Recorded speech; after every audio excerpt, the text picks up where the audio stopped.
7 जुलाई को आया था, क्या इस बार भी 7 जुलाई को आएगा? कब आएगा अभी अगली नेक्स्ट स्लाइड में बता रहा हूँ। एडमिट कार्ड कब तक आएंगे? कंपार्टमेंट इंप्रूवमेंट वालों की फॉर्म फिल करने की लास्ट डेट क्या है? सबसे बड़ी बात तो यही है कि आपकी लास्ट डेट ना निकल जाए। क्वेश्चन है इंप्रूवमेंट वालों की मार्कशीट कैसी होती है? भैया हम तो इंप्रूवमेंट वाले बच्चे हैं, हमारी मार्कशीट कैसी होगी? कंपार्टमेंट वालों की मार्कशीट कैसी होती है? क्या फाइनल मार्कशीट में कंपार्टमेंट लिखा होता है? क्या कंपार्टमेंट मेरे भविष्य को प्रभावित करता है? तो इंप्रूवमेंट और compartment exam is harder than main exam. क्या कंपार्टमेंट और इंप्रूवमेंट का एग्जाम पेपर अलग अलग आता है? इंप्रूवमेंट का एग्जाम देने पर क्या मेरे मार्क्स डिक्रीज तो नहीं हो जाएंगे? कि क्या सर हम कंपार्टमेंट और इंप्रूवमेंट का एग्जाम एक साथ दे सकते हैं? अगर मेरे पास कंपार्टमेंट है तो क्या मैं इंप्रूवमेंट भी दे सकता हूँ? तो जितने भी बच्चे इस साल कंपार्टमेंट और इम्प्रूवमेंट का एग्ज़ाम दे रहे हैं उनके लिए ये वीडियो बहुत ज़्यादा इंपॉर्टेंट होने वाला है बच्चा। क्यों ये वीडियो इंपॉर्टेंट होने वाला है? क्योंकि बेटा मैंने इसमें सारे सवाल, जितने ज़्यादा बच्चे परेशान हैं कंपार्टमेंट और इम्प्रूवमेंट को लेकर के, उनके सारे सवाल मैंने स्लाइड्स बना करके रखे हैं जिसमें हम डिटेल में आपको अच्छे से एक्सप्लेन करूंगा, जिससे दूसरा वीडियो आपको देखने की ज़रूरत नहीं पड़ेगी। तो वो सारे सवालों के जवाब इस वीडियो में आपको मिल जाएंगे। तो इसलिए आपके लिए वीडियो बहुत इंपॉर्टेंट होने वाला है, क्योंकि लैक ऑफ इन्फॉर्मेशन के कारण आप अपना साल ना ख़राब कर दो। ठीक है बेटा, इसलिए ये वीडियो को पूरा ज़रूर देखना। तो आगे बढ़ने से पहले मैं आप लोगों से गुजारिश करना चाहूँगा कि अगर वीडियो पर नए हो, चैनल पर नए हो, ठीक है, तो प्लीज़ चैनल को सब्सक्राइब ज़रूर कर लेना, वीडियो को लाइक कर देना। आपके लाइक से हमें मोटिवेशन मिलता है इसी तरीके के कंटेंट बनाने के लिए। और आप लोगों ने बहुत ढेर सारा प्यार दिया है, कंपार्टमेंट वाले बच्चे हों या इम्प्रूवमेंट वाले बच्चे हों, दिल से बहुत दुआएं निकलती हैं आपके लिए मेरे बच्चा। और दोस्तों में भी शेयर किया करो, दूसरे लोगों में भी शेयर किया करो, जिससे बेटा उनको भी एक अच्छी इन्फॉर्मेशन मिल सके और लैक ऑफ इन्फॉर्मेशन के कारण उनका भी रिजल्ट ख़राब ना हो या फिर एग्ज़ाम से मिस ना हो जाए। ठीक है, पहला सवाल हमारा क्या होने वाला है देखते हैं बेटा। पहला सबसे इंपॉर्टेंट सवाल है, बच्चों के दिमाग में एक चीज़ रहती है, क्या रहती है? कि क्या सर हम कंपार्टमेंट और इम्प्रूवमेंट का एग्ज़ाम एक साथ दे सकते हैं? अगर मेरे पास कंपार्टमेंट है तो क्या मैं इम्प्रूवमेंट भी दे सकता हूँ? आपका क्या जवाब है बच्चों, बताओ। ऐसा सवाल आपके मन में भी होता होगा, तो मैं आपको क्लियर कर देता हूँ बेटा। देखो, हम यहाँ पर आपको बताते हैं बेटा कि यहाँ पर जो है कंपार्टमेंट कौन सा बच्चा दे सकता है ना? कंपार्टमेंट कौन सा बच्चा दे सकता है और इम्प्रूवमेंट कौन सा बच्चा दे सकता है? क्या आप दोनों दे सकते हो क्या? जल्दी से इस सवाल का जवाब मैं आपको दे देता हूँ। देखो, कंपार्टमेंट केवल वही बच्चे दे सकते हैं जिनके रिजल्ट में यानी मार्कशीट में कंपार्टमेंट आई है। ठीक है, समझ में आ गया? अगर आपके रिजल्ट में कंपार्टमेंट आई है तो आप केवल कंपार्टमेंट दे सकते हो, केवल मतलब कंपार्टमेंट ही दे सकते हो। और केवल इम्प्रूवमेंट कौन दे सकता है? केवल और केवल इम्प्रूवमेंट कौन दे सकता है? इम्प्रूवमेंट वो दे सकते हैं जिनकी मार्कशीट में पास लिखा हुआ है। आगे बात समझ में? अगर आपकी मार्कशीट में पास है तो केवल आप इम्प्रूवमेंट के लिए फॉर्म भर सकते हो। और कंपार्टमेंट, आपके अगर कंपार्टमेंट लिखी हुई है तो केवल और केवल आप कंपार्टमेंट के लिए फॉर्म भर सकते हो, यानी कि दोनों एक साथ नहीं हो सकता, दोनों का कोई मिलन नहीं है। दोनों, पहली बात तो दिमाग से निकाल दी। ठीक है, चलिए। तो अब जो है ना बेटा, जो कंपार्टमेंट है, अब कंपार्टमेंट आपकी आई है ना, तो एक तरीके से कंपार्टमेंट क्या हो जाती है बेटा? कंपलसरी हो जाती है। कंपार्टमेंट क्या हो जाती है? कंपलसरी हो जाती है। ठीक है, यानी कि आपको देनी ही देनी है, ये नहीं दोगे तो आपके आरटी आ जाएगी, यानी कि आपका पूरा साल खराब हो जाएगा। तो ये कंपलसरी है। ठीक है, जबकि इम्प्रूवमेंट जो है वो ऑप्शनल होती है। ठीक है, इम्प्रूवमेंट क्या है? इम्प्रूवमेंट का एग्ज़ाम ऑप्शनल होता है आपका। अगर किसी भी सब्जेक्ट में आपको लगता है कि आपके नंबर कम आए हैं और आप इस साल दोबारा से मेहनत करके आप उसमें अच्छा स्कोर कर सकते हो, तो बेटा उसके लिए इम्प्रूवमेंट दिया जाता है। ये आपके मन के ऊपर है, ये ऑप्शनल होता है, जबकि कंपार्टमेंट तो कंपलसरी है, देनी ही देनी होती है। आई होप आप इससे एग्री करते होंगे। ठीक है, वीडियो को लाइक नहीं किया तो प्लीज़ लाइक कर दो, है ना, और दोस्तों के साथ में शेयर कर दो। चलते हैं नेक्स्ट क्वेश्चन की तरफ, फटाफट आ जाओ। दूसरा क्वेश्चन हमारा है, हम मैक्सिमम कितने सब्जेक्ट्स में कंपार्टमेंट एंड इम्प्रूवमेंट का एग्जाम दे सकते हैं? तो ढंग से सुनना, ये दोनों बातें मैं बता देता हूँ आप लोगों के लिए। क्लास 10th, अगर क्लास 10th के विद्यार्थी हो और अगर क्लास 12th के विद्यार्थी हो, ठीक है, तो इन दोनों के लिए बात बता देता हूँ। ये बात तो पक्की हो गई कि आप सिर्फ कंपार्टमेंट का दे सकते हो या सिर्फ इंप्रूवमेंट का दे सकते हो।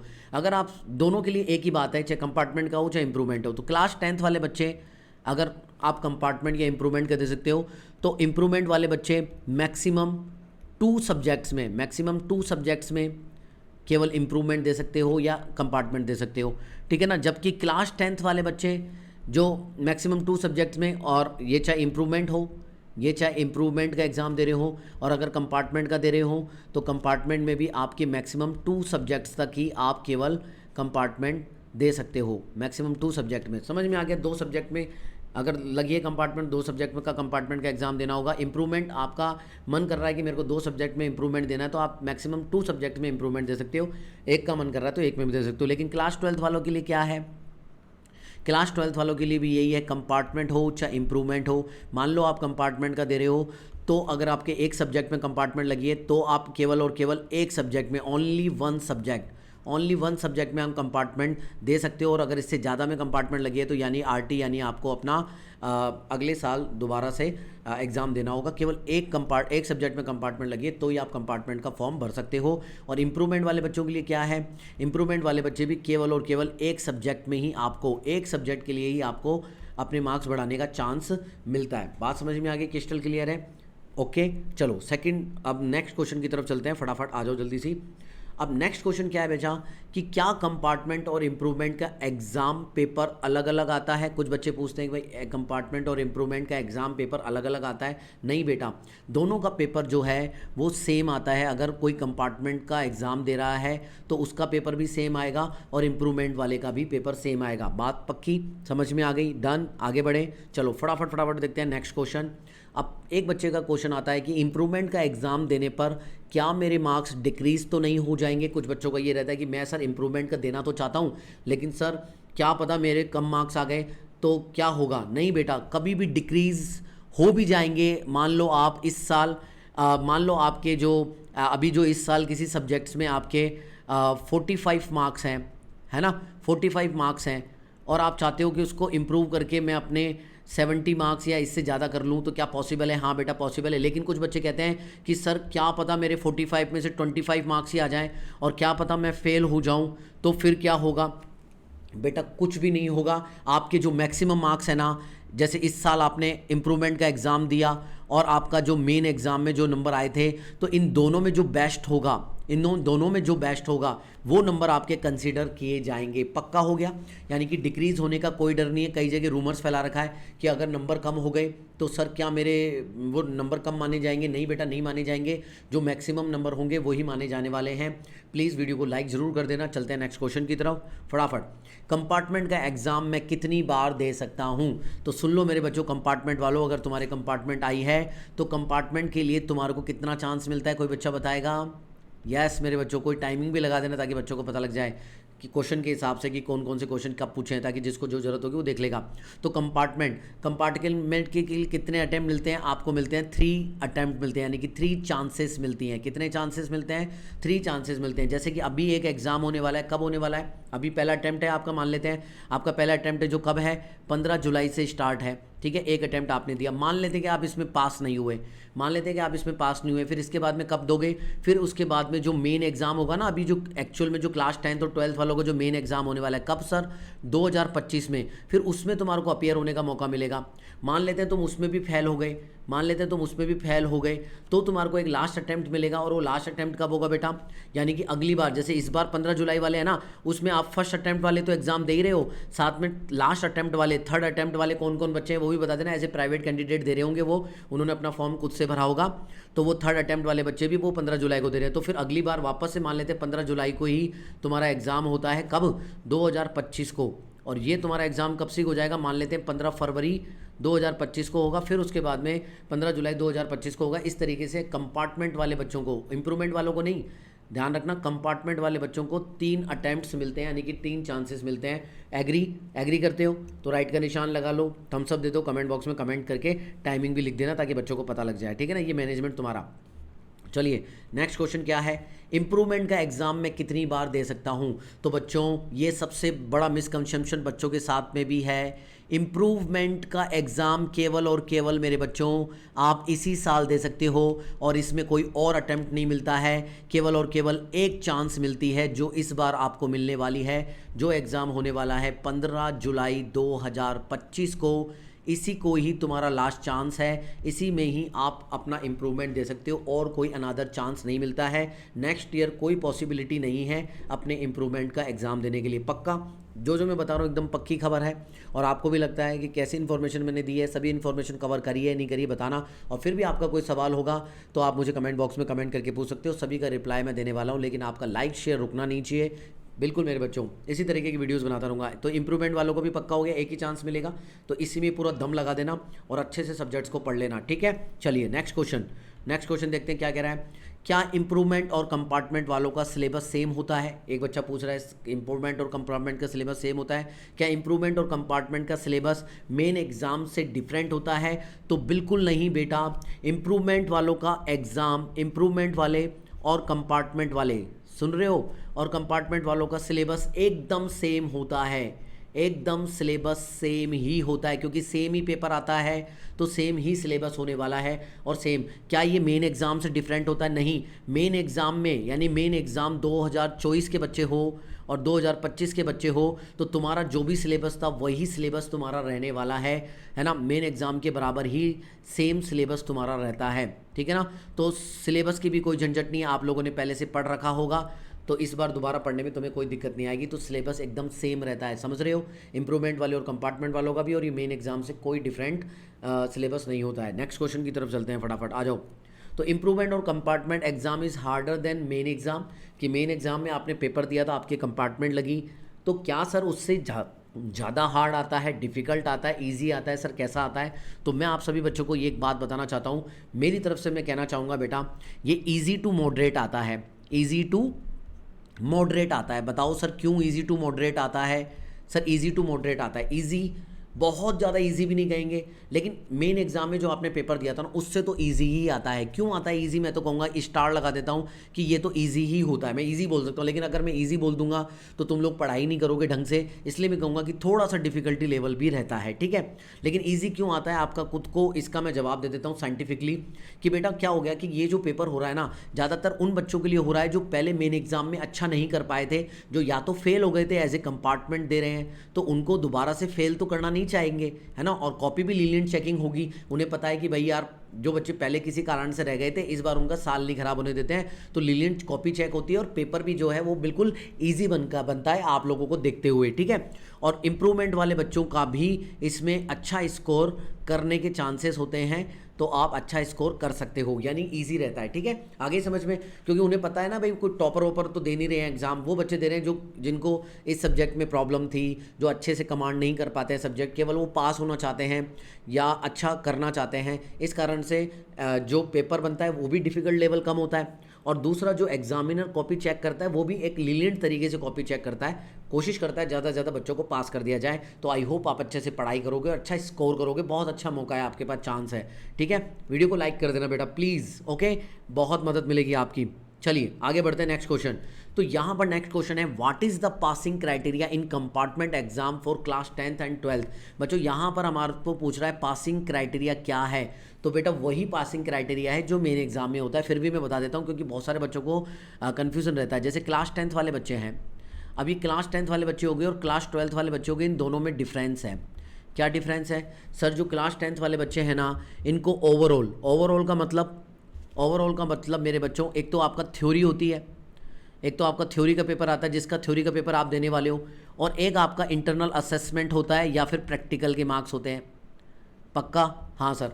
तो बेटा आपको मैं बता देता हूँ कि थ्योरी और इंटरनल असेसमेंट, इन दोनों का मिलाकर के आपको 33% लाने होते हैं कंबाइंड, ठीक है, कंबाइंड लाने होते हैं। यानी कि अगर आपके 100 नंबर का पेपर है तो 100 नंबर में से आपके 33 मार्क्स होने चाहिए। सर किस में होने चाहिए 33 मार्क्स? दोनों को मिलाकर के होने चाहिए। आपको मान लेते हैं इंटरनल असेसमेंट के मेन एग्जाम में जो पहले गए थे ना, वही कैरी फॉरवर्ड हो जाते हैं, इंटरनल असेसमेंट और प्रैक्टिकल के मार्क्स, ध्यान रखना, ठीक है ना। आप सोच रहे होंगे सर इंटरनल असेसमेंट और प्रैक्टिकल के मार्क्स क्या वही होते हैं? हाँ बट वही होते हैं, ठीक है। तो देखो आप क्या करेंगे, यहाँ पर मान लेते हैं आपको गए थे 20 मार्क्स गए थे, यहाँ 20 मार्क्स गए थे, तो 33 में से अगर आपको इंटरनल असेसमेंट में 20 मार्क्स मिले हैं, तो यानी कि अगर 13 मार्क्स आप ले आते हो थ्योरी में, यानी 80 नंबर का पेपर है और 80 में से बेटा आपको केवल 13 नंबर लाने हैं। और अब तो आपको इंटरनल असेसमेंट के नंबर भी पता है, तो वो 13 नंबर लाके भी आप आराम से पास हो सकते हो कंपार्टमेंट वाले बच्चों। ठीक है, ध्यान रख लेना, अपने इंटरनल असेसमेंट के हिसाब से देख लेना। अगर आपके 18 गए हैं इंटरनल असेसमेंट में, किसी सब्जेक्ट में कंपार्टमेंट लगे 18 गए हैं, तो आप इसमें यहाँ पर आपको 80 में से 15 नंबर लाने होंगे। तो आपको ये स्ट्रेटजी बना करके चलनी है। ठीक है, अब बात करते हैं क्लास 12th वाले बच्चों के लिए। तो आपके लिए अलग क्राइटेरिया बेटा, ठीक है ना, आपके लिए अलग क्राइटेरिया। जैसे आपके भी वही बात कि आपके भी क्या होता है बेटा, थ्योरी होती है, आपके भी थ्योरी का पेपर देने वाले हो अभी, और इंटरनल असेसमेंट हो गया या प्रैक्टिकल हो गए। इन प्रैक्टिकल और इंटरनल असेसमेंट के मार्क्स तो आपको पता ही है, और थ्योरी के मार्क्स आपको लेके आने हैं। तो ये मान लेते हैं कि 80 नंबर का पेपर है आपका, तो अब इसमें 80 में से आपको कितना लाना है, 33% लेके आना है इंडिविजुअली। ठीक है ना, आप इसका 33% निकाल लेना, है ना, तो आपको उतने मार्क्स लाने ही लाने हैं। और इंटरनल असेसमेंट में भी अगर आप फेल होते तो आपकी कंपार्टमेंट आ गई होगी, अगर इसमें प्रैक्टिकल में या किसी में होते हैं तो इसमें भी कितने मार्क्स होने चाहिए, अलग से आपके 33% मार्क्स होने चाहिए। लेकिन अगर आप पास हो, आपको नंबर तो पता ही होंगे, तो आपको इसमें अलग से 33% लाने हैं, तब जा करके आप इसमें पास होंगे। ठीक है, समझ में आ गया होगा, पता भी होगा कई बच्चों को तो, लेकिन बहुत सारे बच्चों को नहीं पता होता, इसलिए इन्फॉर्मेशन देनी है। तो प्लीज़ दूसरे दोस्तों के साथ में शेयर करना। बहुत ऐसा मोमेंट है जब आपको अपना प्यार दिखाना ही पड़ता है बेटा, और कमेंट बॉक्स में कमेंट करके जाना कि सर इस बार एग्ज़ाम फोड़ देंगे, आपका नाम रोशन कर देंगे। थैंक यू सो मच बच्चों, प्लीज़, है ना। चलो नेक्स्ट क्वेश्चन देखते हैं जल्दी सी। क्या कंपार्टमेंट मेरे भविष्य को प्रभावित करता है, क्या कंपार्टमेंट मेरे भविष्य को प्रभावित करता है? तो मैं इसका आंसर देना चाहता हूं बेटा, नहीं बेटा, आपके भविष्य को बिल्कुल भी प्रभावित नहीं करता है। क्यों नहीं करता है, कैसे नहीं करता है, इसका आंसर मैं आपको मार्कशीट दिखाऊंगा, तब पता चलेगा कि ये कंपार्टमेंट किसी के भी आ जाती है, कैसे भी आ जाती है। बल्कि मैं तो कहूँगा दिस इज़ नॉट, भविष्य को प्रभावित नहीं करता है, बल्कि ये आपके लिए अपॉर्चुनिटी, मान लो ये आपके लिए क्या है, अपॉर्चुनिटी है। ये एक अपॉर्चुनिटी है जिसमें आप और अच्छा स्कोर कर सकते हो और अपने साल को बचा सकते हो अच्छी सी मेहनत करके। केवल आपको 1 मंथ मेहनत करनी है और आप अच्छा स्कोर करके और अपने और अच्छा कर सकते हो। बल्कि आपके लिए चांस है बढ़िया करने का। मैं तो कहूँगा अपॉर्चुनिटी की तरह लेता हूँ मैं तो ये, और आप किस तरीके से लेते हो मुझे बताना ज़रूर, ठीक है। और लिखना कि सर इस बार मैं फोड़ दूंगा। तो बिल्कुल भी आपके भविष्य को नेगेटिव रूप में से प्रभावित नहीं करता है, बल्कि पॉजिटिव रूप से ही प्रभावित करता है, मतलब अच्छा काम करता है। कैसे और क्या, आगे देखते हैं, ठीक है। आंसर मिल गया आपको। आगे, कंपार्टमेंट वालों की मार्कशीट कैसी होती है, क्या फाइनल मार्कशीट में कंपार्टमेंट लिखा होता है? कुछ बच्चों का ये है। तो अभी मैं आपको मार्कशीट दिखाता हूँ, आप खुद उसमें से अंतर पता कर लेना। पहले 10th क्लास वालों की दिखाता हूँ, फिर 12th वालों की दिखाता हूँ, दोनों में कंपेयर करेंगे। एक पहले मेन एग्जाम की दिखाऊंगा, फिर मैं आपको दिखाऊंगा कंपार्टमेंट वालों की, फिर इंप्रूवमेंट वालों की भी दिखाऊंगा कि इंप्रूवमेंट वालों को कैसी मार्कशीट मिलती है। तो पहले तो मैं आपको बता देता हूँ बेटा कि कंपार्टमेंट वालों की मार्कशीट कैसी होती है। तो देखो पहले बता देता हूँ थ्योरेटिकली कि कंपार्टमेंट वालों की जो मार्कशीट होती है ना बेटा, कंपार्टमेंट वालों की कैसी होती है, कंपार्टमेंट वालों की मार्कशीट जो होती है, वो मार्कशीट जो होती है वो कंबाइंड मार्कशीट होती है। अब ये सारी कंबाइंड मार्कशीट क्या होती है, अब आप सुन लो ढंग से। कंबाइंड मार्कशीट क्या होती है, यानी कि आपको एक अलग से मार्कशीट मिलती है, सिंगल मार्कशीट मिलती है एक अलग से कंपार्टमेंट का एग्ज़ाम देने के बाद। जब आप कंपार्टमेंट में पास हो जाते हो, तो मान लेते पास ही हो जाते हो। अब जैसे मान लो आपने मान लो कि 2 सब्जेक्ट का दिया, आपने कितने सब्जेक्ट का दिया, जैसे मान लेते 2 सब्जेक्ट का कंपार्टमेंट दिया, 2 सब्जेक्ट का कंपार्टमेंट दिया। अब इसमें नंबर जो है डिफरेंट आएंगे मेन मार्कशीट से डिफरेंट होंगे। दो सब्जेक्ट में मेन मार्कशीट से डिफरेंट होंगे कि नहीं होंगे? अरे यार होंगे ही, क्योंकि आपने अभी कंपार्टमेंट दिया है। तो मेन मार्कशीट 2 सब्जेक्ट जो होंगे कंपार्टमेंट देने के बाद में आपके मेन मार्कशीट से उसके डिफरेंट नंबर होंगे कि नहीं होंगे? होंगे। तो आपकी जो अभी वाली जो मार्कशीट है ना, जो आपको अभी मिली है मेन मार्कशीट, ये आपकी डिलीट कर दी जाएगी, यानी आपको इसको नहीं रखना है, ये आपकी डिलीट कर दी जाएगी, हटा दी जाएगी। इसकी जगह आपको कंबाइंड मार्कशीट मिलेगी, जिसमें मेन मार्कशीट में वो सब्जेक्ट जिसमें आप कंपार्टमेंट नहीं दे रहे हो उसके सारे मार्क्स कैरी फॉरवर्ड हो जाएंगे। जैसे 2, 3, 4 सब्जेक्ट हैं, उनके मार्क्स कैरी फॉरवर्ड हो गए, ऐसे कैसे लिख गए। और 2 सब्जेक्ट जो कंपार्टमेंट है, जो नए मार्क्स आए हैं, वो आपको ऐड कर दिए जाएंगे यहाँ पर, और एक आपको सिंगल मार्कशीट दे दी जाएगी, ठीक है, दे दी जाएगी। वो मार्कशीट आपको रखनी है। इसी को बोलते हैं कंबाइंड मार्कशीट, या फिर कंसोलिडेटेड मार्कशीट का नाम दिया जाता है। कंसोलिडेटेड मार्कशीट का नाम दे दिया जाता है इसके लिए, ठीक है। समझ में आ गया? कंसोलिडेटेड मार्कशीट मतलब सिंगल मार्कशीट मिलने वाली है। फिर भी बच्चों का कुछ सवाल रहता है कि क्या सर इसमें कंपार्टमेंट तो लिखा हुआ नहीं होगा, कैसे, कोई पता तो नहीं चलता होगा ना, हमारा कैरियर तो ख़राब नहीं हो जाएगा, हम नौकरी कहीं और जाएंगे, वो लोग देखेंगे भाई इसके तो कंपार्टमेंट लगी है, कुछ फ़र्क तो नहीं पड़ता। मैं कह देता हूँ बिल्कुल भी फ़र्क नहीं पड़ता है बेटा। आप खुद मार्कशीट देखना और बताना कोई फ़र्क है क्या, मैं आपसे चर्चा करता हूँ, ठीक है। बताना कोई फ़र्क नहीं पड़ता, आगे जाकर के किसी को नहीं पता, तुम्हें भी कुछ समय बाद भूल जाओगे, तुम्हारे कंपार्टमेंट आई थी कि आ जाओ देखते हैं क्या होने वाला है। देखिए ये मार्कशीट है, अच्छे से देख लो, ये मार्कशीट है। अब ये मार्कशीट क्या है, मैं तो पहचान ही नहीं पा रहा, हाँ अलग अलग है। अब देखो कैसे क्या है, आइए मैं आपको दर्शन कराता हूँ। ये मार्कशीट जो है, अब देखो अच्छे से देखो, यहाँ पर तो सीरियल नंबर लिखा होता है, ये सीरियल नंबर लिखा होता है, ये तो मार्कशीट का अलग होता है, इससे कोई लेना देना नहीं है, ठीक है ना। ये मार्कशीट जो थी, वो जो मार्कशीट थी, देखो ये 2023 में एक बच्चे की मार्कशीट आई थी, ये मेन एग्ज़ाम दिया था एक बच्चे ने 2023 में, है ना। उसका ये कोई रोल नंबर था, है ना। और देखो ये रोल नंबर भी सेम है, हाँ सर सेम है, रोल नंबर तो सेम है आपका, ठीक है। लेकिन बेटा आप देखो इसकी कंपार्टमेंट कहाँ लगी थी, कंपार्टमेंट लगी थी मैथमेटिक्स में, अच्छे से देखो कंपार्टमेंट इस बच्चे की लगी थी मैथमेटिक्स में। यहाँ पर देखो प्रैक्टिकल में तो 20 नंबर आपको दिए थे, लेकिन इस बच्चे के थ्योरी में 6 नंबर आए थे, तो थ्योरी में कंपार्टमेंट लगी थी, ठीक है। तो यहाँ पर देखो ई ग्रेड है, और बाकी देखो नंबर देखो ऐसे कैसे दिख जाएंगे, आपको दिख रहा होगा, आई होप प्लीज़ जूम कर लेना, मैं इसको जूम नहीं कर पा रहा हूँ, ठीक है। लेकिन देखना मैं क्या बता रहा हूँ, यहाँ पर देखो, यहाँ पर कितने मार्क्स हैं 28, ये ऐसे कैसे कैरी फॉरवर्ड हो गए। ये मार्कशीट उसको बाद में जरूरत नहीं थी, ये मार्कशीट डिलीटेड है, मतलब उसको इसकी जरूरत नहीं है, अब ये वो इसको कैरी फॉरवर्ड रखेगा, ठीक है ना। ये आपकी कौन सी मार्कशीट कहलाएगी, कंसोलिडेटेड मार्कशीट कहलाएगी, क्लास 10th और 12th की कंसोलिडेटेड मार्कशीट हो जाएगी, ये आपकी कंसोलिडेटेड मार्कशीट हो गई, कंबाइंड मार्कशीट, सिर्फ ये लेकर के घूमोगे। अब देखो मैं आपको ये बताना चाहता हूँ, ये देखो ये सारी चीज़ें ऐसी कैसी हैं, सब चीज़ें ऐसी कैसी हैं, मार्क्स देखो ये 28 और 19 ऐसे कैसे उतर गए, इसमें D1 है, हाँ D1 है, ये D1 है, हाँ D1 है, आप मार्क्स देखोगे सारे सेम है, बस ये ई वालों के जब इसने क्या हुआ कंपार्टमेंट दिया, तो इस बच्चे के देखो 13 मार्क्स आ गए, एग्जैक्ट वही आ गए ना जो मैंने आपको बताए थे ना, क्या उसको पास होने के लिए केवल 13 मार्क्स चाहिए थे, तो अब वो बच्चा पास हो गया, एग्जैक्ट नंबर लिया, या फिर एग्जैक्ट दे दिए गए, मतलब उसने फिर भी कुछ नहीं किया होगा ना, तो एग्जामिनर ने दे दिए, ये मान लो, तो मतलब पास कर दिया जाता है हर बच्चा, ये खुशी मनाओ तुम। तो 30 मार्क्स यहाँ दे दिए और 20 दे दिए, 33 मार्क्स हो गए, 10th क्लास की मार्कशीट है, सेकेंडरी स्कूल की 10th क्लास की, तो पास हो गया ना ये बच्चा, देखो यहाँ पे D2 आ गया, और ऐसे करके सारे मार्क्स यहाँ पर कैरी फॉरवर्ड कर दिए गए, और वही साइन है, यहाँ पर क्या लिखा रहा है देखो, यहाँ पर क्या लिखा हुआ था, यहाँ पर आपका कंपार्टमेंट था, तो ये मार्कशीट तो डिलीट कर दी, और यहाँ पर क्या आ गया, पास आ गया, कोई दिक्कत नहीं है ना, दिक्कत किसी को पता नहीं चल रहा, आपको पता लग रहा है नहीं ना।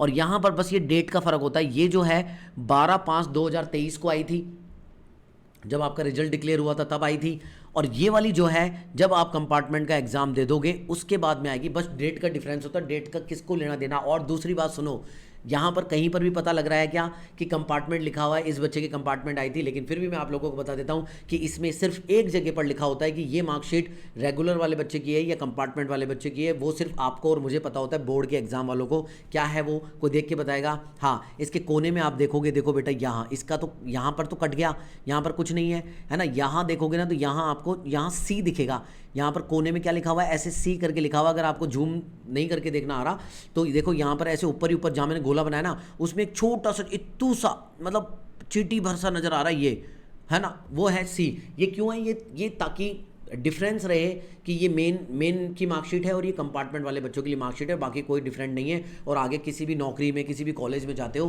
तो कोई दिक्कत नहीं होती है, आजकल स्किल का ज़माना है, और मार्कशीट तो वैसे डेट ऑफ बर्थ के लिए, और ये रह गई है कि हाँ आपने पास भी किए कि नहीं किए, बस ज़्यादा लोड नहीं लेना है, ठीक है ना। इस तरीके की मार्कशीट होने वाली है। आई होप कि आपको ये इन्फॉर्मेशन अच्छी लगी होगी। वीडियो को जल्दी से लाइक कर दो, भूल गए होंगे यार, लाइक जरूर ठोक दो, और कंपार्टमेंट और वो नीचे कमेंट बॉक्स में जरूर लिख देना कि सर मज़ा आ गया, अच्छी लगी इन्फॉर्मेशन, सारी इन्फॉर्मेशन दी है। नेक्स्ट क्वेश्चन देखते हैं, आ जाइए। नेक्स्ट क्वेश्चन ये है मेरे बच्चा, आप आ जाओ जल्दी से देख लो। नेक्स्ट क्वेश्चन है इंप्रूवमेंट वालों की मार्कशीट कैसी होती है। भैया हम तो इंप्रूवमेंट वाले बच्चे हैं, हमारी मार्कशीट कैसी होगी, क्या तरीका है, किस तरीके की मार्कशीट होने वाली है। हाँ बेटा इंप्रूवमेंट वालों के लिए थोड़ी सी अलग मार्कशीट होती है। अब इंप्रूवमेंट वालों की एक दोनों मार्कशीट कैरी करनी पड़ती है आपको, मेन की और कौन सी, और जो अभी आप इंप्रूवमेंट की एग्ज़ाम देने के बाद में मार्कशीट आपको जो मिलेगी। सर क्या कहना चाह रहे हो, हाँ मैं बता रहा हूँ बेटा कैसे, अब आपको बताता हूँ। देखो दोनों में पास लिखा होता है, मेन एग्जाम जिसका आया है, इंप्रूवमेंट कौन देता है, जिसके पास लिखा हुआ है, तो मेन एग्जाम में भी पास लिखा हुआ है, इंप्रूवमेंट में जब आप पास हो जाते हो तो उसमें भी आपके यहाँ पर पास लिखा हुआ होगा या नहीं होगा, होगा। अब इस मार्कशीट का नाम क्या है, उसका नाम कंसोलिडेटेड था, इसका नाम है अटैच्ड मार्कशीट। अब आप नाम से ही पता चल गया होगा, अटैच्ड मार्कशीट मतलब अटैच करोगे, किस किस को अटैच करोगे बेटा, इसको और इसको अटैच करके रखनी पड़ेगी, दोनों को साथ में रखनी पड़ेगी आपको। दोनों को साथ में रखनी पड़ेगी, ठीक है। ये वाली मार्कशीट और ये वाली मार्कशीट, ये दोनों को साथ में रखनी पड़ेगी, एक ही का PDF बनाना पड़ेगा और ये 2 पेज की मार्कशीट हो जाएगी एक तरीके से, दोनों कैरी फॉरवर्ड होगी, ठीक है। अब ये मेन मार्कशीट में तो आपके वो की वही एज इट इज़ रहने वाली है, और फिर इंप्रूवमेंट यहाँ पर एक और जो मार्कशीट होगी ना इंप्रूवमेंट वाली, इन दोनों को आपको जोड़ना है, जोड़ के लेके जाना है। कहीं पर भी स्कैन करोगे तो दोनों को जोड़ के एक ही पेज पर स्कैन कर लेना और PDF के थ्रू रूप में आप लोग PDF बना लेना इसकी। जैसे एक ही जगह पर A4 साइज़ पर आपने दोनों मार्कशीट की फ़ोटोकॉपी निकाल ली और उसको एज ए PDF या फिर अलग किसी जगह आप अगर दे रहे हैं, सबमिट कर रहे हैं तो आप दे सकते हैं। समझ में आएगा? मतलब 2 पेज की होती है, दोनों साथ लेकर के चलनी होती है आपको, जो बच्चे इंप्रूवमेंट का एग्जाम दे रहे हैं। तो मेन मार्कशीट में जो लिखा होता है वो तो है ही, और यहाँ पर जितने भी सब्जेक्ट में आप दे रहे हो, अगर एक सब्जेक्ट में दे रहे हो तो उसके मार्क्स आ जाएंगे, और दूसरे सब्जेक्ट में आपने दिया है तो उसके मार्क्स आ जाएंगे। और यहाँ पर लिखा होगा अप्लाइड मतलब अप्लाई किया है इसने, अप्लाई फॉर इम्प्रूवमेंट, ऐसा कुछ होगा। लो अब आप ही खुद देख लो मार्कशीट कैसे होने वाली है, जल्दी सी फटाफट, ठीक है। आई होप समझ में आएगा। देखो ये दोनों मार्कशीट है, दो मार्कशीट है, आप देखो अच्छे से देखो, इसमें कोई अंतर नहीं है, सारी वही है, वही नाम है संदीप कुमार, वही अनुक्रमांक है, वही सब कुछ है, इसी तरीके से आपकी होने वाली है, वही नाम है। और यहाँ पर बस आप देखोगे ना तो आपके जो विद्यालय का नाम है ना वो यहाँ पर विद्यालय का नाम था, लेकिन जब आप इम्प्रूवमेंट की जब मार्कशीट आएगी ना तो आपके विद्यालय के नाम में ये प्राइवेट कैंडिडेट का कोड होता है। सभी लोगों को 999, ये 3 और 2 5 9, ये प्राइवेट कैंडिडेट के रूप में आप इसको दे रहे होंगे, ये प्राइवेट कैंडिडेट के रूप में माना जाएगा। सबके लिखा हुआ आता है, चाहे वो रेगुलर का हो चाहे कोई भी हो, तो यहाँ पर प्राइवेट कैंडिडेट लिखा आएगा, उसका कोड लिखा आएगा, विद्यालय का कोड, इनका विद्यालय का कोड 5-9 माना जाता है। ऐसे ही मतलब लिखना है, ये पता लगाने के लिए कि हाँ इस टाइम कोई विद्यालय नहीं माना जाता है इंप्रूवमेंट वालों के लिए, ठीक है। ये हो गया।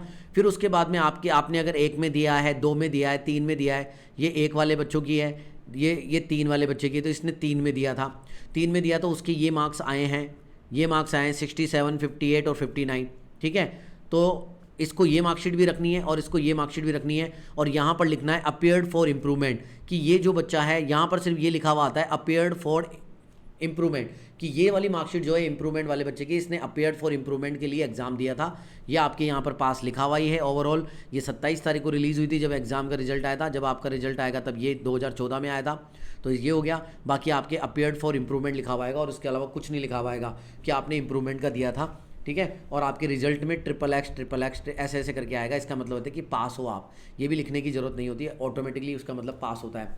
आई होप कि आपको समझ में आ गया होगा कि बच्चों इंप्रूवमेंट वालों को अटैच करनी होती है मार्कशीट, और आपके जो मार्क्स है वो कैरी फॉरवर्ड नहीं होते, मतलब दूसरी कंबाइंड मार्कशीट नहीं बनती है, इन दोनों को ही साथ में रखे A4 पेपर में आप लोग प्रिंट आउट निकाल सकते हो, या फिर इसका एक सिंगल PDF बना करके आप जहाँ भी अपलोड करना होता है वहाँ अपलोड करके एडमिशन ले सकते हो कहीं पर भी, ठीक है। ये वैलिड मानी जाती है, इसको बोलते हैं अटैच मार्कशीट, ठीक है। अगर आपको ये इन्फॉर्मेशन सही लगी हो तो प्लीज़ मेरे बच्चों नीचे कमेंट बॉक्स में कमेंट करके बताना कि कौन सी जानकारी आपको सही लगी, और मैंने सारी जानकारी आपको रिसर्च करके दी है, उसके लिए लाइक ज़रूर बनता है, दूसरों के साथ में शेयर ज़रूर करो ताकि उनकी इन्फॉर्मेशन में दिक्कत ना हो। चलिए आइए नेक्स्ट क्वेश्चन, कंपार्टमेंट इंप्रूवमेंट वालों की फॉर्म फिल करने की लास्ट डेट क्या है? सबसे बड़ी बात तो यही है कि आपकी लास्ट डेट ना निकल जाए। बेटा मैं ऐसे ही मूवमेंट पर बना रहा हूँ ताकि आपकी लास्ट डेट ना निकल जाए, और आपकी लास्ट डेट मेरे बच्चों 15 तारीख लास्ट डेट है, ध्यान रखो। 15 कौन सी, यानी कि कल लास्ट डेट है, प्लीज़ भर लेना। जो बच्चे प्राइवेट कैंडिडेट वाले हैं वो ऑनलाइन फॉर्म भर लेना, नहीं तो अपने स्कूल वालों से संपर्क करो जल्दी से जा करके, ठीक है ना। 15 जून, ये जो 15 जून चल रही है, 14 जून को आप मेरा ये वीडियो देख रहे हो, दोस्तों के साथ में शेयर करो प्लीज़ बच्चों, शेयर करना यहाँ पर बहुत ज़रूरी है, आपको भी दुआएं मिलेंगी। जो बच्चे मान लो इस साल नहीं भरा होगा अभी तक तो भर जाएगा, जल्दी से इसको ज़्यादा से ज़्यादा बच्चों में शेयर करो ताकि जिन बच्चों तक इन्फॉर्मेशन नहीं पहुंची उन तक इन्फॉर्मेशन पहुंच जाए। तो 15 जून लास्ट डेट है, प्लीज़ जल्दी भरना है इसको, ठीक है। आगे बढ़ते हैं। 15 जून लास्ट डेट, मैंने बता दी कि लास्ट डेट कब है फॉर्म फिल करने की, 15 जून है, ठीक है। आप खुद देख लो, देखो ये मैंने ऑफिशियल में से स्क्रीनशॉट लिया है ताकि आपको काम की चीज़ दिखा सकूँ। आपकी फ़ीस आपकी 300 रुपये थी, आपको पता है, और प्राइवेट कैंडिडेट निकाल छोड़ो। ये जो 31 तारीख से फॉर्म भरे जा रहे थे बेटा, मैंने लगातार वीडियो बनाया बच्चों के लिए, आई होप आपने भर लिया होगा। मेरे को बताना, मेरे को टेंशन होती है कि सर मैंने फॉर्म भर दिया है सर, अब टेंशन मत लो, हमने भर दिया, अब तो एग्जाम में फोड़ के आएंगे, ठीक है ना। और लास्ट डेट सबको बता दो, है ना, और शेयर कर दो वीडियो कि लास्ट डेट 15 तारीख है ताकि किसी से मिस ना हो जाए, है ना। और फिर लेकिन उसके बाद में अगर आप बढ़ना ही चाहते हो, वाकई में लेट हो भी गए हो, तो आपके पास में मौका होता है 16 तारीख का और 17 तारीख का, जिसमें आपको 2000 रुपये अपने माता पिता के फालतू लगाओगे, 2000 रुपये फालतू लगाने हैं। तो लगा लेना। लेकिन फिर भी क्या करें, कैरियर है, मान लो किसी से कोई इन्फॉर्मेशन नहीं थी तो वो 2,000 रुपये दे करके 16 और 17 तारीख को 2 दिन का आपको चांस मिलता है। लेकिन ऐसी नौबत नहीं आई होगी आपकी लिखना कि सर मैंने अपने माता पिता के 2,000 रुपये बचा लिए, टाइम पर अवेयर रह करके फॉर्म टाइम पर भर दिया है। ठीक है, चलिए आगे देखते हैं। क्या मैं कंपार्टमेंट इम्प्रूवमेंट का फॉर्म खुद से ऑनलाइन भर सकता हूँ? क्या मैं कंपार्टमेंट इम्प्रूवमेंट का फॉर्म खुद से ऑनलाइन भर सकता हूँ? तो मेरा सवाल है हाँ और ना। मेरा सवाल क्या है, मेरा आंसर क्या है? यस भी है और नो भी है। बताओ क्यों?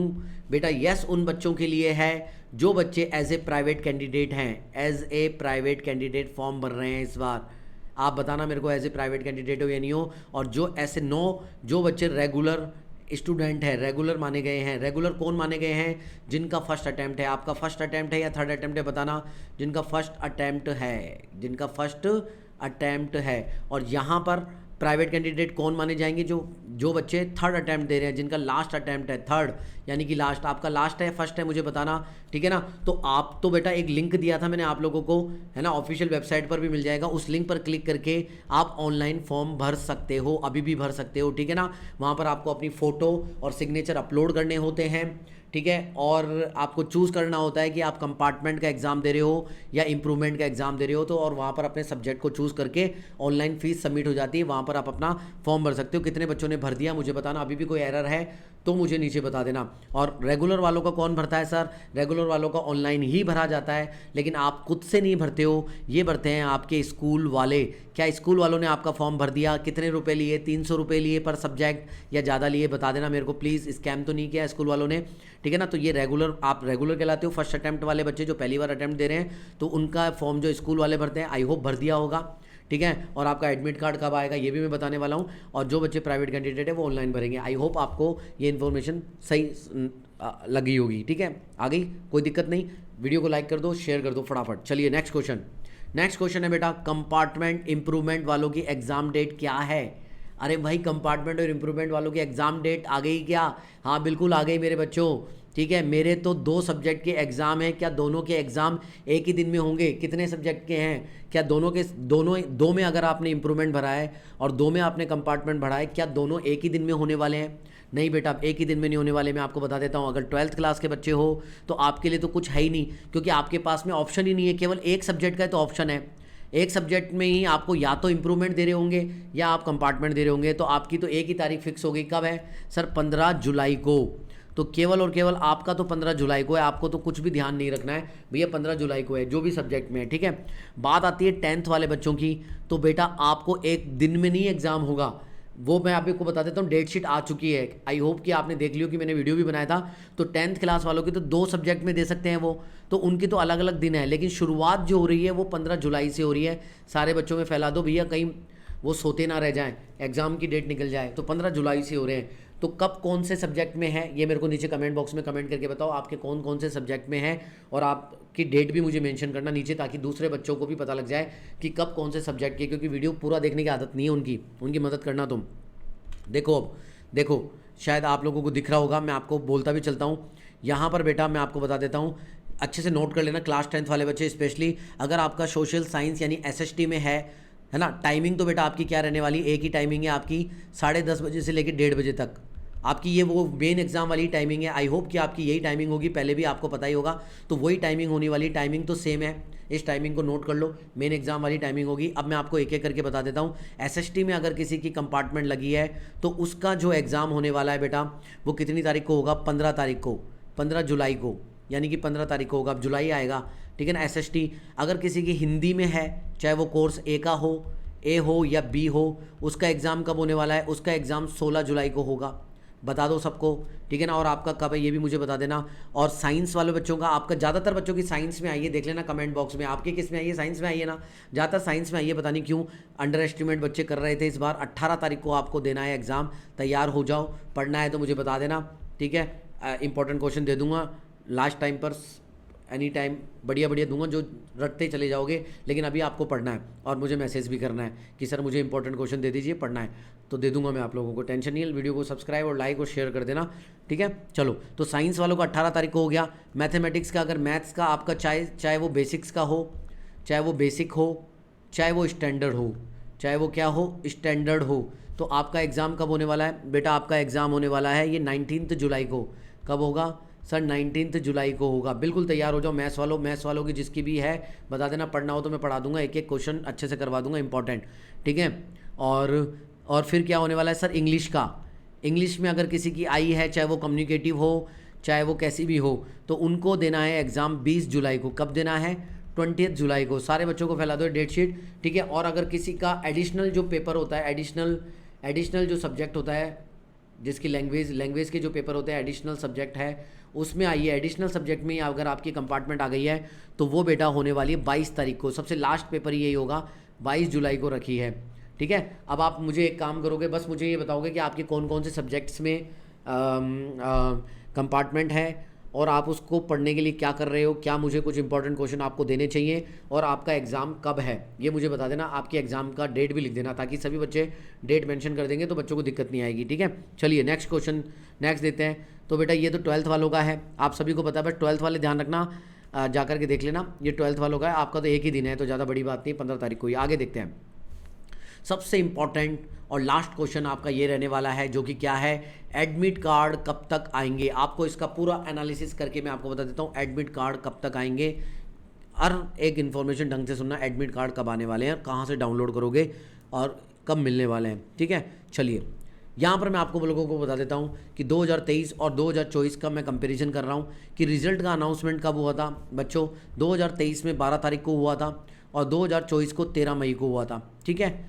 फॉर्म का सबमिशन डेट, जो फॉर्म की सबमिशन डेट कब से आई थी? ये आई थी 1 जून से, और आपकी 31 मई, एक दिन पहले से ही आ गई है, ठीक है। फॉर्म सबमिशन लास्ट डेट क्या है?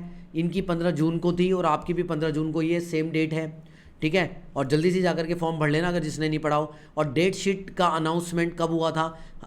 पिछले साल जो हुआ था वो डेट शीट का अनाउंसमेंट 1 जून को हुआ था, और इस बार डेट शीट का अनाउंसमेंट कब हुआ है? 7 जून को हुआ है। यानी कि सारी चीज़ें एक साथ चल रही है, एक जैसी चल रही है, मानते हो? तो एडमिट कार्ड के बारे में बताओ। एडमिट कार्ड 7 जुलाई को आया था। कब आया था बच्चों?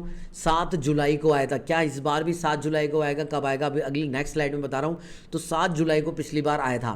तो आपको क्या लगता है कब आने वाला है? तो देखते हैं कैसे बताता हूँ आपको कब आएगा। आ जाइए, देखिए पिछली बार आपकी जो एग्ज़ाम की डेट थी ना बेटा, क्योंकि एग्ज़ाम्स के ऊपर डिपेंड करता है कि आपका एडमिट कार्ड कब आएगा। तो एग्ज़ाम की डेट जो पिछली बार थी वो 17 जुलाई थी, जब क्या पढ़ रहा था? मंडे पढ़ रहा था, ठीक है ना। तो एडमिट कार्ड कब आया था? उससे 10 दिन पहले। कब आया था बेटा? 10 डेज अगो, 10 दिन पहले आया था। और 10 दिन पहले क्या पढ़ा था बेटा? फ्राइडे पढ़ा था, और 7 तारीख को आया था, 7 तारीख को फ्राइडे पढ़ा था। और इस बार भी हम कॉम्बिनेशन देखें 2024 को, ये मंडे को आया था, तो मंडे को क्या पढ़ा था? 15 जुलाई थी, मंडे को आया 15 जुलाई थी। इसी में भी अब मैं अगर 10 दिन घटा दूँ, तो इस दिन 10 दिन अगर इसमें घटा दूँ, वही पैटर्न देखूँ, तो ये आता है बेटा 5 जुलाई को। तो मेरी तरफ से आपको जो एडमिट कार्ड आएगा वो 5 जुलाई को आएगा। उस दिन क्या है? फ्राइडे। तो 5 जुलाई को आपका एडमिट कार्ड आने वाला है, वेट करना। आप कुछ बच्चे पूछेंगे सर एडमिट कार्ड को कहाँ से डाउनलोड करें, कैसे डाउनलोड करें, क्या करें? तो वही बात बेटा, आपको पता है ना कि जिसने जैसे फॉर्म भरा होगा वैसे ही वो एडमिट कार्ड को डाउनलोड करेंगे। तो अगर आपका फर्स्ट अटैम्प्ट है, यानी कि आप कैसे स्टूडेंट हो, रेगुलर स्टूडेंट हो, तो आपका जो फॉर्म भरा था वो किसने भरा था? स्कूल वालों ने भरा था। तो यानी कि आपके जो एडमिट कार्ड आएंगे वो कितनी तारीख को आएंगे? सर 5 जुलाई को आएंगे। आपने बताया ये एक्सपेक्टेड है, तो सर 5 जुलाई को हमको कहाँ से कलेक्ट करना होगा? आप लोगों को अपने स्कूल से ही कलेक्ट करना होगा। ध्यान रखना बेटा, इसका नोटिफिकेशन आउट हो जाएगा जल्दी ही, ठीक है ना। और जिनका थर्ड अटैम्प्ट है, जो लास्ट अटैम्प्ट बोल देते हैं अपन, ये लास्ट अटैम्प्ट वाले बच्चे क्या कहलाते हैं? सर ये प्राइवेट स्टूडेंट कहलाते हैं। प्राइवेट कैंडिडेट के रूप में इन्होंने फॉर्म भरा था, प्राइवेट कैंडिडेट के रूप में। तो आपने कैसे भरा था फॉर्म? सर हमने ऑनलाइन भरा था। तो सीधी सी बात है, ऑनलाइन भरा था आपने, ठीक है ना। और ऑनलाइन भी कैसे भरा था? सीबीएसई वालों ने आपको एक लिंक दिया था, उस लिंक पर क्लिक करके आपने ऑनलाइन फॉर्म भरा था। इसी तरीके से बेटा आप 5 जुलाई को एक नोटिफिकेशन आउट होगा जिसमें वो आपको एक लिंक देंगे, ठीक है बेटा। एक ऑफिशियली लिंक देंगे आपको, ऑफिशियली एक लिंक आएगा, उस पर क्लिक करने के बाद में आप अपना एडमिट कार्ड डाउनलोड कर सकते हो। अपने डाउनलोड का ऑप्शन आएगा वहाँ पर, और एडमिट कार्ड को डाउनलोड कर सकते हो। आई होप मेरे बच्चों कि मैंने सारी इन्फॉर्मेशन, कंपार्टमेंट हो चाहे इंप्रूवमेंट हो, उससे रिलेटेड सारी इन्फॉर्मेशन दे दी है। मैं मानता हूँ कि वीडियो थोड़ा लंबा होगा, लेकिन एक ही वीडियो ऐसा है जिसमें आप सारी की सारी इन्फॉर्मेशन ले सकते हो। और लास्ट डेट बेटा कल ही है, तो प्लीज़ वीडियो को शेयर करना आपका धर्म होगा। मेरा काम है आपको राइट इन्फॉर्मेशन देना, आपका काम है वीडियो को सब्सक्राइब करके, लाइक करके, शेयर करके सभी जगह स्प्रेड करना, ताकि सभी की मदद हो सके। अगर आपकी मदद हुई है तो औरों की भी मदद होगी, वो आपको भी दुआएं देंगे, क्योंकि जो दूसरों की मदद करता है भगवान उसकी भी मदद करता है। तो बिल्कुल तैयार हो जाओ इस बार एग्जाम में फोड़ने के लिए। और अगर क्लास 10th में हो और मेरे साथ पढ़ना चाहते हो, मेंटी करना चाहते हो, एमसीक्यू की भरपूर प्रैक्टिस करना चाहते हो, इंपॉर्टेंट क्वेश्चन चाहते हो, तो नीचे लिखना ना भूलें कि सर हमें इंपॉर्टेंट क्वेश्चन दे दीजिए, हम सीरियस हैं। तो थैंक यू सो मच बच्चों, हमें सपोर्ट करने के लिए, लाइक करने के लिए, शेयर करने के लिए।